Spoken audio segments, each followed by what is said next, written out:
மக்களே, ட்ராய் அதிரடியாக களத்தில் இறங்கி ஒரு சில முடிவுகளை எடுத்திருக்காங்க. இந்த முடிவுகளால் எல்லா நெட்வொர்க்குமே ஆடி போய் தான் இருக்காங்க. அப்படி என்ன முடிவுகளை ட்ராய் எடுத்தாங்க, என்ன மாற்றங்கள் இப்போ நெட்வொர்க்ஸ் எல்லாத்தையுமே கொண்டு வந்திருக்காங்க அப்படின்னு பார்த்தோம் அப்படின்னா, ட்ராய் என்ன சொல்லிட்டாங்க அப்படின்னா, நீங்கள் இந்த மாதிரி வச்சுருக்கீங்கல்ல, எப்போ பார்த்தாலும் ஒரு மாதம் சிம்மை ஆக்டிவாக வைக்கணும் அப்படின்னா மினிமம் ரீசார்ஜ் பண்ண சொல்கிறீங்க. இன்கமிங் வரணும், அவுட் கோயிங் வரணும், அதே மாதிரி டேட்டா பேலன்ஸ்லாம் யூஸ் பண்ணுற மாதிரி எல்லாத்துக்கும் சேர்த்து ரீசார்ஜ் பண்ணுற மாதிரி இந்த மாதிரி பிளான்ஸ்லாம் வச்சுருக்கீங்களா, அந்த மாதிரிலாம் வைக்கக்கூடாது. மக்களை நீங்கள் கொடுமைப்படுத்துறீங்க. அதனால் நீங்கள் என்ன பண்ணுறீங்க அப்படின்னா, இந்த மாதிரியான விஷயங்களுக்கு மாற்றாக ஒரு சில விஷயங்கள் கொண்டு வந்து தான் ஆகணும் அப்படின்னு சொல்லிட்டு ட்ராய் சொன்னதுனால இப்போ எல்லா நெட்வொர்க்ஸுமே பார்த்தீங்கன்னா ஒரு சில முடிவுகள் எடுத்திருக்காங்க. இதன் அடிப்படையில் நம்ம ஜியோ நெட்வொர்க் என்ன பண்ணியிருக்காங்க அப்படின்னா, எல்லாத்தோடைய ஃபஸ்ட்டு சிம்மாகவே ஜியோ தான் இருக்குது.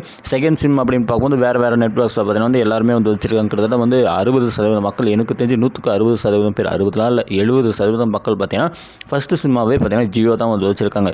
இப்படி இருக்கும்போது ஜியோ அதிரடியான ஒரு முடிவை பார்த்தீங்கன்னா நேற்று எடுத்துருக்காங்க. நேற்று 2 நாளைக்கு முன்னாடி தான் எடுத்துக்கிறாங்க. அப்படி என்னத்தை எடுத்து வச்சுருக்காங்க அப்படின்னு பார்த்தோம் அப்படின்னா, இந்த மாதிரி நீங்கள் சிம்மு ஆக்டிவாக வச்சுக்கணும்னு நினச்சிங்க அப்படின்னா 20 ரூபாய்க்கு ரீசார்ஜ் பண்ணால் போதும். 20 ரூபாய்க்கு ரீசார்ஜ் பண்ணிங்க அப்படின்னா சிம்மு ஆக்டிவாக இருக்கும். ஆனால் இன்கமிங் அவுட் கோயிங் கால்ஸ் எதுவுமே வராது. உங்கள் கிட்ட நாங்கள் என்ன கேட்டோம், இன்கமிங் அவுட் கோயிங் வரணும், அதுக்கேற்ற மாதிரி ஒரு பிளான் ஒரு 60 ரூபாய்க்கு 70 ரூபாய்க்கு கொடுத்துட்டு ஜஸ்ட் இன்கமிங் அவுட் கோயிங் வரும் போகும். இல்லை அதேமாதிரி இந்த மெசேஜஸ்லாம் பார்த்தீங்கன்னா இன்கமிங்லாம் வரும், ஒன்றும் பிரச்சனை கிடையாது அப்படின்னு சொல்லிட்டு ஒரு 60 ரூபாய் 70 ரூபாய் சொல்லியிருந்தீங்கன்னா அது அருமையாக இருந்திருக்கும். ஆனால் ஜியோ என்ன பண்ணிட்டாங்க அப்படின்னா, நீங்கள் 20 ரூபா கட்டி சிம்மை ஆக்டிவாக வச்சுக்கலாம். அதாவது உங்கள் நம்பரை எவனும் மாற்றின்னு போக முடியாது.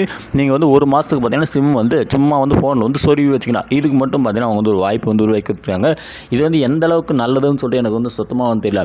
20 ரூபா கொடுக்குற அந்த மனசுக்கு இன்னொரு 50 ரூபா 60 ரூபா கொடுத்து இன்கமிங் அவுட் கோயிங் வரும்பா, அதே மாதிரி என்னது இன்கமிங் மெசேஜஸும் வரும்பா அப்படின்னு சொல்லி இந்த 3 விஷயத்தோடு சேர்த்து இன்னொரு 40 ரூபா 50 ரூபாய் சேர்த்து வாங்கிட்டீங்க அப்படின்னா நல்லா இருந்திருக்கும். ஒரு காலகட்டத்தில் எல்லாத்தையும் ஃப்ரீயாக தான் எனக்கு கொடுத்து வச்சுருந்தீங்க. இப்போ எல்லாம் இந்த நெட்வொர்க் 4G 5Gன்னு கொண்டு வந்தோடனே எதுக்கு இப்படி ஆட்டம் போடுறீங்க அப்படின்னு சொல்லிட்டு தான் எனக்கு சொல்ல தோணுது.